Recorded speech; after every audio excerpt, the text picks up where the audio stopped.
offered to give us some information about this part of Ireland, this particular hotel, and this particular room. I hand it over to you, Craig. Go. Wow. Thank you, Greg. Yeah. Jesus, don't mind me close. Are you going to stand on the couch? I'm not going to stand on the couch. If you can't hear, come through. Plenty of room Tall over enough. here. I apologise to the Irish people here first. What about the English? What about them? Well, I did make a few notes, however, just in case. I only had 10 minutes to prepare for this, so please forgive me in advance. Why would we do that? Go on, give me a chance. And first, before we begin with the hotel, I need to talk a bit about the famine, because it really influenced the Great Potato Famine. Can you hear over there? The famine, yeah. He talks fast. Sorry, I was slow down. The Great Famine, the Potato Famine, originated around about 1801 because of the Act of Union between the UK and Ireland. And land ownership was predominantly given to English landlords, absentee landlords, that lived over in England, and they visited over here once or twice a year, or in their lifetimes. And the tenants were only given really small pieces of land, half an acre big, so obviously the only thing they could do to sustain their families was to grow potatoes. I was waiting some potato jokes, but no, they normally come. They know better. And then there was a problem with the potatoes. There was a disease that went through them. They all basically went rotten. Therefore, over 1 million Irish people died during this time, and 1 million others emigrated overseas, Australia, America, anywhere you find an Irish bar, basically. Wrong with the soil? Cologne, yeah, 1 or 2. It was a potato blight. It's a disease that makes the potatoes go rotten. And as this is That's called The blight. whole country. It's called blight. It's called blight. It's called blight.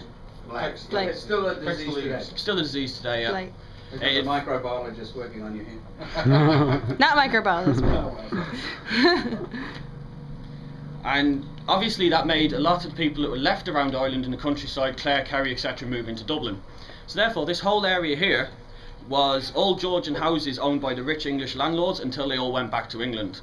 And then you had the tenement houses all around here, and the tenement houses had 10, 15, 20 families in a house where there normally been one. So obviously very cramped conditions, a lot like story in Holland. And so therefore the area around here at that time was quite cheap.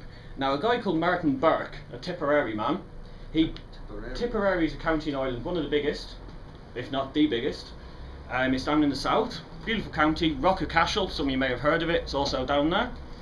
And he came to Dublin, a bit of an entrepreneur, and he bought these 3 buildings along here that became the first 3 anyway. This one in the middle and the 2 on either side.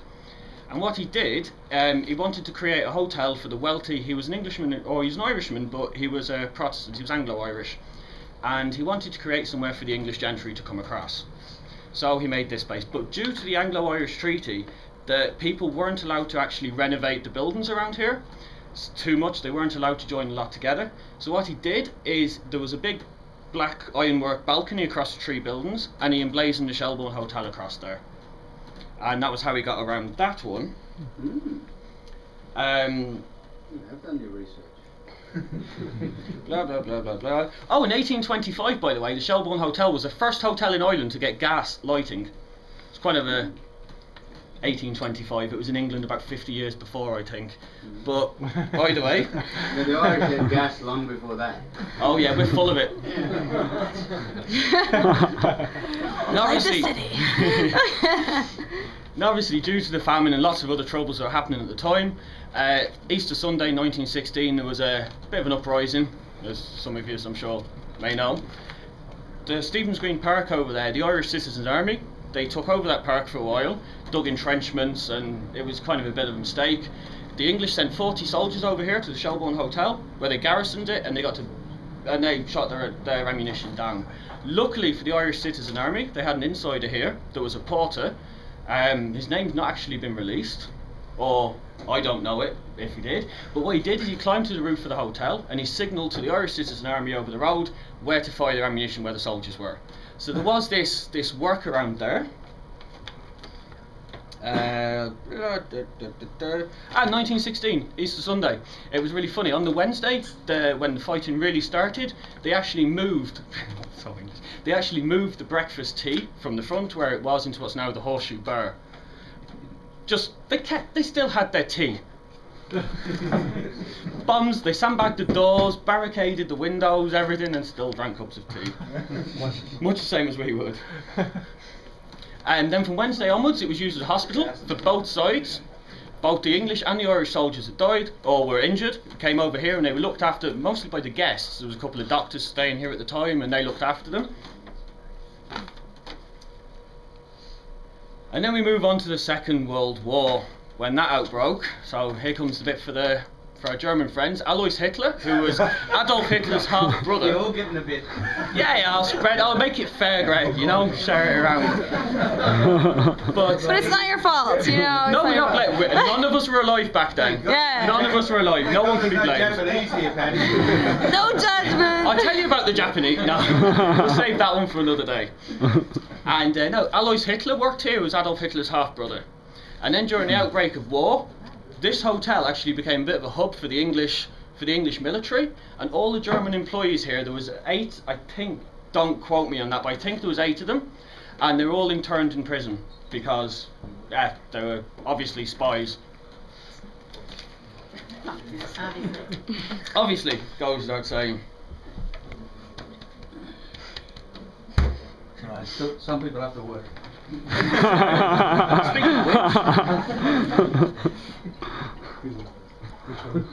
which, some of the famous things about this hotel that I don't have on my piece of paper, so it's going to have to come to my head. If anyone knows those I'm waffling, then please keep quiet. The second Treaty of Independence in Ireland, the Constitution, was signed downstairs in meeting room 112. And it was signed. It was originally drafted from February to May. It took a few months to pull together, and it was done right here in this very hotel, which makes it it's a pleasure to be staying here for that very reason. Who else famous stayed here? Obviously, it was Princess Grace. There she is. There she is herself, tragically killed in '82 in a 82 or something in a car accident. Princess 82. You weren't even born. It was Princess Grace of Monaco, otherwise known as Grace Kelly. She'll always be our princess. Bless her. John F. Kennedy stayed here a few months before he was assassinated. Eamon de Valera, first president of Ireland, also stayed here. There's a fella somewhere staying in his suite. There he is. Did JFK stay in the suite? Do you know? Not in this suite. There's a JF. Oh no, he stayed in a Queen Tonga suite, but they don't want to call it that. They don't even want to call it the Queen Elizabeth suite. They want to call it the Grace Kelly. Oh, you did ask me to throw in something about Queen Elizabeth, didn't you? No, there's too many English here. No, I know it's in a diss English. No dissing. She built Trinity College. I mean, and still today it's one of the world's best universities, and really we have to think of that. She didn't personally get out there and build it herself. I mean, she commissioned it. But Catholics weren't allowed in No Trinity College Catholic in the 60s. Yeah. Well, that was the thing. And the Union Jack was flying over it up until when? 1970s. Yeah. It's our building now. So Yes, in the sorry. centre of our capital city, and we weren't even allowed to attend. No, Irish Catholics were forbidden any form of education over here. They weren't allowed qualified trades. They weren't allowed. They weren't allowed to own any land. There was an awful thing. That's why so many people from the country came into Dublin. And as I found out today, I was chatting to somebody else, but there was a lot of cannibalism over here at the time and all kinds of mad stuff. Still is. Still is, yeah, still is. Oh, you've been to Copperface Jack's then? Oh, I see there's a few lads that know that place. You were there last week? Oh, really? Were we? Yeah, we were. Oh, you weren't. You didn't go to Copperface Great. Jack's, did you? We didn't. Oh, I'm sorry. That's okay. Yeah, We'll forgive anyone that we'll goes forgive there. you They were someday. serving weird barbecue. Can't just like human. It's very strange. It wasn't chicken, but it was beef. And everyone's drifting off now in conversation, so I'm going to end it there nicely. If anyone has any questions, there's a couple of other fellas around that'll be more than happy to help you out there. Well, thank you. Yeah.